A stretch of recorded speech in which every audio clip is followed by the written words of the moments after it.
Hello! In this video I'm gonna show you how to set up your fingerprint in UNIHERTZ tank-free to unlock your phone with screen turned off.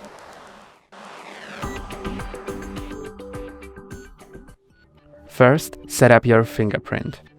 To do it, open Settings app, then go down to Security, press on Face and Fingerprint Unlock, enter your device lock, and then press on Fingerprint, go down, press on I agree. Now, use your desired finger to press on the sensor.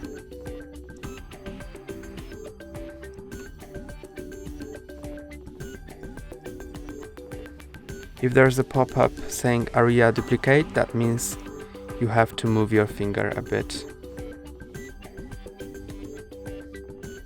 Then press on Done. Now the fingerprint has been added. You can now lock your phone